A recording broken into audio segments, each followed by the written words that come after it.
Hi folks, my name is Mike Dobbs. I'm Managing Editor for Reminder Publications, and welcome to another edition of 30 Minutes With, the local talk show from Focus Springfield with a significant difference: we're drinking. We're right here at Smokey Joe's Cigar Lounge on Dwight Street, one of the greatest places in the city of Springfield to relax. And with me I have two really sharp guests. On my right, Kelli Moriarty Finn, a former city council candidate, and on my left, Natasha Clark, who is the publisher of Lioness magazine. Thanks very much for coming, both of you. Thank you for having us. Okay, so I'd like to start out with top-of-mind awareness. And I guess the question is, what's on your mind lately? I mean, what are the things that have been hitting you and you've been thinking about them? Yeah. I think the last thing I would say is, so we just had a meeting. I'm a part of the co-working space Upward Hartford in Hartford, Connecticut as well. And Senator Blumenthal came to talk about net neutrality, which forced me to really go read about net neutrality. And I was kind of like, holy cow, they're really doing some shady stuff. Yes. They're slowing down people's internet. Yeah. And then, so like as a startup, it just made you think of, you know, people are starting to pay attention to female entrepreneurs, right? And so we're really trying to dominate that space. It's scary to think that a big company who's our competitor could say, you know what, we're going to slow down this company's website or their internet or to take that traffic. And so I had never, like I said, really known much about net neutrality. And so it's something that me and my co-founder have just been talking about and thinking about and seeing where we stand and what's the next move. I think net neutrality is one of the biggest questions for business development that we've got in this country. When you look at how many businesses are net-based, and a lot of those are startup businesses, people who do not have the money necessarily to do a brick and mortar, traditional kind of business. And then, thankfully, I mean, the Senate seems to have slowed this down with their vote, but the whole concept that you could have this sort of gamemanship of, well, if you want your website actually to load properly, you're going to have to pay more. And if you can't afford it, well, guess what? Bad. Yeah, Too bad. it really is pay to play. Yeah. Kelli, what's on your mind? So I thought I'd keep my top of mind kind of light, close to home. So things that I was sad to see this week were the Colony Club closing, of course, but I think that's a change in demographics and a sign of the times. It was an institution for many years. It was the host to 6 presidents. But again, I think that young millennials want to be out and seen in public. So sad to see the Colony Club go. Something I was great to see happen was 15-year-old Bryn Cartelli from Longmeadow, Massachusetts, getting a big W for us on the win last night. So that was something I was very pleased to see. And 2 things I'm hopeful to see. Number 1, the casino opening, whether you voted for it or not, is coming. I believe it's August 24th. August 24th. So we need to rally behind the casino. We need to, again, hope that the revenue generated goes out to not only places besides downtown, but every little nook and cranny in Springfield. And then my last hopeful is that finally, with the Belmont Stakes, we are going to see Justify bring home a Triple Crown, which we haven't seen in a long time. If there are 2 people that can do it, it's Mike Smith, who at 52 is one of the premier jockeys still, kicking it over jockeys half his age, and Mr. Baffert, who is, again, one of the top trainers in America. Let me just tag on to the whole Colony Club. For those of you who weren't aware, and I wasn't really aware until I recently read this story, the Colony Club basically, you know, is this private club. It was about $300 a month in dues. $300 a month. Now, I don't know about you, but, you know, I'm a journalist. There's no way I can afford $300. And when you say there's a change in demographics, I think that younger professionals do not see a value in paying that kind of money simply to have a place to drink, eat a meal, but most importantly, network. Right. They're networking all over the place in other ways that do not require a $300 a month figure. Right, most of them are free. Right, I mean, and of course, the story that we've done a couple different times at our paper is the fact that organizations like the Shriners or a Lions Club or any of those kind of organizations, they're having a hard time recruiting people because younger people do not see a value in that. Because it used to be, if you were a Shriner or you're a Mason or something like that, that wasn't just a charitable organization for which you did good work. It was also a way to meet people for your business and to talk to them and network. Everything is changing and shifting. And it's doing it, I think, at sort of an accelerated pace, or maybe it's just because I'm old and things are looking faster these days. I have to say that my top of mind awareness is I studiously avoided on Facebook listening to Laurel or Yanny. I had to listen. I avoided it. Okay, until my two young reporters, Peyton North and Jordan Houston, came into the office and said, "Are you Peyton? Are you Laurel or are you Yanny?" And I said, "I don't know." I'm Hardy. And so they whipped out their phone and they played it, and I said, "It's clearly Laurel. That's an L." Mike, I totally judge you now. Wow. What? There's no way you heard anything other than no Yanny. way. It was a clear Were you and drinking decisive. this when you played it? No, I'm no, with you, no. 'cause there's no way. No. Now, you see, what gets me about all this is that, all right, you're two both intelligent, plugged-in people. How much space in our pop culture mind did that take up when there's so many other really big issues that are going on? But everyone, by the way, on my staff, Debbie Gardner and Peyton and Jordan all said Yanny, and they Thank looked God, at me Debbie. Thank like they looked at me as if I was some sort of alien creature because I heard Laurel. But then I'm looking at some of the news stories that are coming out at the same time, and if I wasn't, sometimes I am a conspiracy guy. I would wonder who's planting these things that are basically like you get a bad song in your head and they say it's an earworm that you can't get rid of. Well, this Laurel and Yanny is like it's a mind worm, so you're thinking about it, you're talking about it, and you sort of don't hear like real stuff that's going on there. I don't know. I'd like to think it's not a conspiracy, but perhaps it is. Get the tinfoil out. And we're I to bed know, tonight. I know. Okay, so one of the stories that came out this past week was the Supreme Court saying that sports betting is legal across the country. Of course, there's been sports betting in Nevada for years and years, but Nevada is one of the few places where you can bet on sports teams. But now, my theory is that there is someone at MGM who has put a big red X over one room that might have been something else, and they're planning to put a sports betting parlor in there. That's my guess. Do you folks see sports betting as bad or good? So, we talk about the Celtics, we talk about the Red Sox. Would it make it more interesting if we could go to a place and bet on the outcome of games of our beloved Massachusetts sports institutions? Is that a good thing or a bad thing? First off, let me just say, my only relation to sports betting is like Goodfellas, okay, the movie, where people are like getting their ankles crushed because they owe their bets.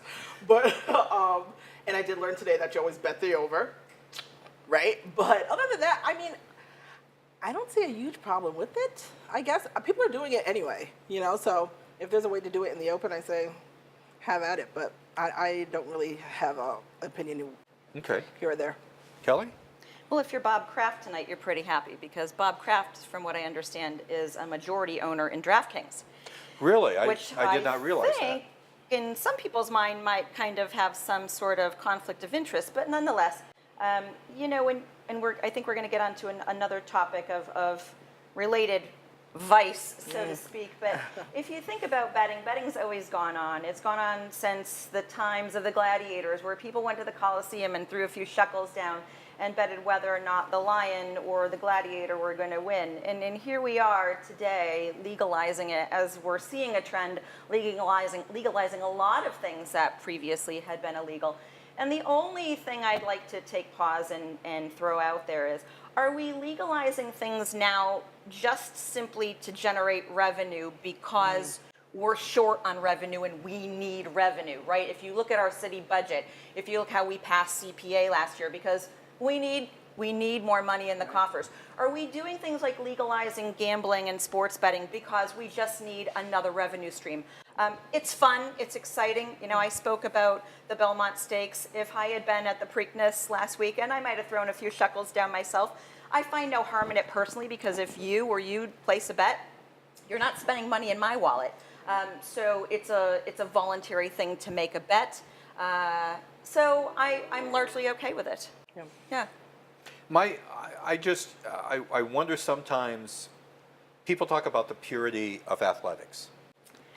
People talk about, for instance, I don't watch professional sports, but I love college sports, for instance, college basketball, college football. So I guess my question ultimately is, what are you going to be allowed to bet on, and will that affect people? Will that affect people when you realize that perhaps you judge a coach not on how many games he or she has won, but you might judge a coach on whether or not they're making money for you somehow, right, in terms of the gambling. You know, how far does this get down? I mean, are we going to be looking at high school sports? Is that going to be illegal? But people are doing, you know what, I saw this documentary on Netflix maybe like 6 months ago, and it was like about like some of the greatest lies in history or whatever. And one of them was around an NBA ref. Do you guys know what I'm talking about? And I think his father had been like a great ref, and it turned out that he was like doing like behind the scenes betting, and then like some mob people got involved, and there was like this whole great takedown. So we do know that those things are happening anyway. And Steve, you mentioned the collegiate level, and it is happening on the collegiate level. I'm not going to say the betting, but the enticing of students with packages and kickbacks. So your parents are going to get a new pool, and you're going to have a car on campus. So I'm not necessarily thinking that it's sullying any level. Because there is no purity level. Because there is no purity level. I think it's all Those gone kids out the aren't window. getting paid, right. And then you look at all the way back when Pete Rose was finally caught gambling, and certainly you think, so if it's legal, are the actual players themselves going to get into the habit of doing it? And then certainly that has more serious repercussions. But you know, so far, you know, the regular Joes like all of us going into a sports book at MGM or at any other establishments, just throwing down a few dollars, I think is good fun. And like anything else, I just want to know that it's done for the right reasons. Okay, so can we agree that we draw the line on Little League games? Can we draw the line on Little League games? Hey, if my son was in Little League, I'm like, you get out there. I'm like, you get out there, you win big. You win for mama, yes. You win. I'm not a parent, but I've seen some parents get pretty irate, so I think we should draw And the there's line nobody there. involved if parents get crazy, so. Okay, so yes, I guess this is the vice issue, the vice issue of 30 Minutes with. Okay, so we're getting closer and closer to the big day where recreational marijuana can be sold in the Commonwealth of Massachusetts. Now, of course, since the legalization, I don't know about you guys, but I smell it every day. I mean, it's like it's all over the place now. So I can only imagine what it's going to be like when we've got our pot shops going on.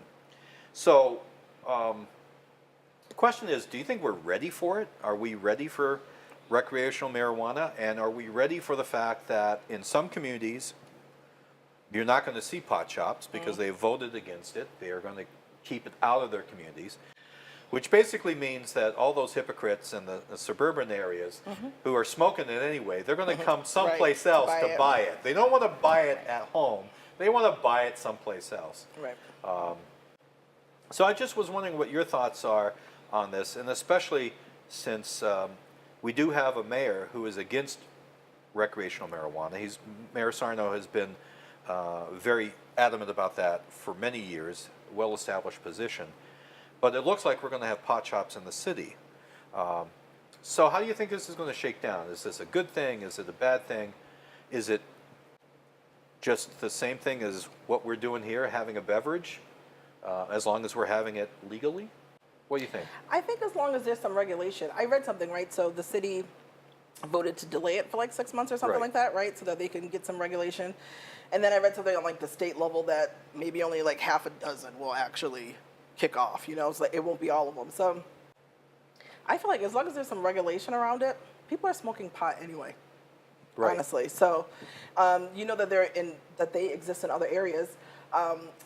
maybe like a year ago, we did a story on Whoopi and Maya. Whoopi Goldberg, her and her business partner own a cannabis business where you could get like bath salts and different things. And it has cannabis in the products. And so a lot of people are really, especially women actually, are one of like the biggest business women behind that industry. So people are really rocking it and creating a living out of it. And so I'm not totally against it. Okay. I think it'll be okay as long as there's some rules and regulations. What do you think, Kelli? So last year, as Michael said earlier, I did run for Springfield City Council at large, and I did more than 17 standouts where we were waving at an intersection for a few hours, and I can't tell you how many times I could have gotten a contact high when people were just at the stoplight, at the red light, and the windows rolled down, and you're waving, and they're obviously really happy. Personally, I pass on grass. Yeah. I've said that for a long time. That being said, I have a cocktail in front of me. My big thing with all of this is the public safety aspect of it. So right now, we have drunk driving rules that are on the books. They're clear in every state in America. If you get pulled over and you're inebriated, there are rock solid legal consequences. I don't think we're there yet when it comes to cannabis consumption in any form. So someone could get out behind the wheel, maybe they've had just some pot, maybe they've had pot and liquor. I need to know that we have some ironclad rules and regulations in place, that we've thought through the public safety aspect of that. Are we ready for retail? I'm sure we're ready for retail, but Mike, to your point, yes, there are going to be towns in Western Mass that don't want it, not in my neighborhood. And they're going to look to Springfield to say, we'll go there, and we'll get my cannabis there, and then we'll go out to the hinterlands, and maybe I'll smoke it in my backyard, whatever. I just don't want certain streets in Springfield to become pot row. Right. I really don't. But again, who am I to say don't do it when we have another legal substance right here in front of us? So we need to get off the moral high horse and just think of it maybe as a public safety issue, and make sure that, like, we're covered on the alcohol side of drunk driving, that we're covered on the driving while under cannabis or whatever we're going to call it. If they do that, then are you for it? Sure. Oh, yes. Yeah. I don't have a problem with the legislation being passed. This is one area where I think that the tax revenue would be welcome. Again, different from the sports betting slightly, but again, let's think through what we're just throwing out there and legalizing for the sake of putting more dollars in the budget every year. But this has been coming for a long time. To your point, Natasha, people have been smoking pot for a long time. So if there's a benefit to it, as long as we can think through it on the public safety side, I'm fine. Well, what is going to be of great interest to me is the first community that's going to have a cannabis lounge. Which community is going to say, okay, we understand that in Holland, for instance, there's hash bars. They're highly regulated. They have all these rules, like you have to buy it there, you smoke it there, Wow. I think, frankly, that we're going to be missing a bet. Now, I hate to bring up MGM again, but we have a casino here. What if there was a cannabis lounge in downtown Springfield? That would be one thing that a lot of those folks would walk over, if nothing else, out of sheer curiosity. Oh, curiosity factor would be wild. To go in there. They may not buy a joint, but they'll buy a T-shirt that said, I bought a joint here. Right. Yeah, I bought a joint. My mom and dad went to this casino, and all they got me was this. I got a contact high. I firmly believe that we are missing a huge bet in terms of coming up with the rules and the regs so you could have a cannabis lounge. Yep. We know exactly how to regulate alcohol. Right. We know how to license it. We know what the procedure is. So to me, what is the difference? I agree with you. It'd be another revenue stream for cities and the state to have a cannabis lounge. And frankly, if I had the money, I'd invest in one. Sure. Of course, the big issue is whether or not the communities are going to actually allow this. My prediction is that we'll see one in Holyoke, because Holyoke has been very forward about trying to have industries based on cannabis. I agree with you. And then secondarily, I might say that Amherst, who always sponsors Extravaganza every year. Right. You know, they are a very liberal town, college town. I think that under the right circumstances, a cannabis lounge would be very well received there as well. Well, we'll have to see what's going to happen here, because I think there's going to be a real steep learning curve. No matter what regulations are formed by each community, the actual implementation and the licensing is going to be something that's going to be, I think, a little painful, quite frankly. I think getting these things established, where they are, how many per community. See, I've always believed that in typical Massachusetts fashion, we did this backwards. We've got the ABCC, which is the Alcoholic Beverage Control Commission. We have a bureaucracy and a hierarchy of laws governing this stuff. To me, all we had to do was to fold in marijuana into their responsibilities. And instead, we created the CCC. We created a whole new bureaucracy I see. with all new rules and regulations about something that basically what we're saying is, okay, it's legal for adults to have and use. It's not legal for people under the age of 21 to have and use. And how we go about enforcing that. And the people in that commission are making quite a nice salary. Again, typical Massachusetts ways. So I want to talk a little bit about school safety. I have to say that if I see one more thoughts and prayers going out from an elected official when something as horrendous as the murdering of children takes place, I think I'm going to go nuts. We had another school suffer a terrible tragedy, unspeakable tragedy. So, are you two at the same level as I am in terms of just this fatigue that nothing seems to get done? Nothing is getting done. And do you think that we're doing enough in Springfield, or we're doing enough in Massachusetts to try to address this unfortunately growing trend? This is a hot one. No one wants to take it first. Instead of thoughts and prayers, I'd like to see more legislation and votes. Let's turn the new phrase into legislation and votes. You know, I saw something on, I'm going to say it, CNN, and pick your news source of choice anymore, because now they all have their own agenda. But I saw a report that they put out the other day, and they did a quick comparison of G7 countries and how the U.S. ranked in the number of school shootings among the other G7 nations. We have 288 school shootings. The next number is 5.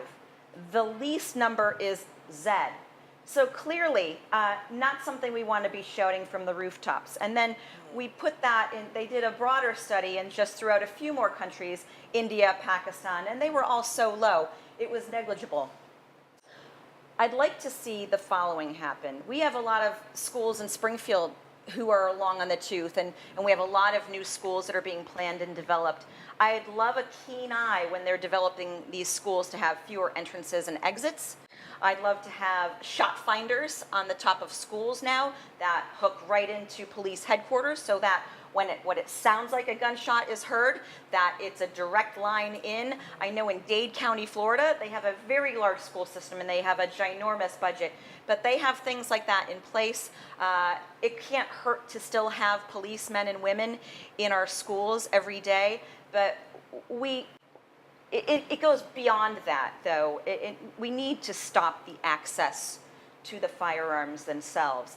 And I think we also need to make sure that our kids are getting loved and they're getting attention and they're not getting bullied, and that they don't feel isolated. If you look at every child who has launched an attack or thought about launching an attack, they feel isolated, they have felt bullied, they felt like they're the only one.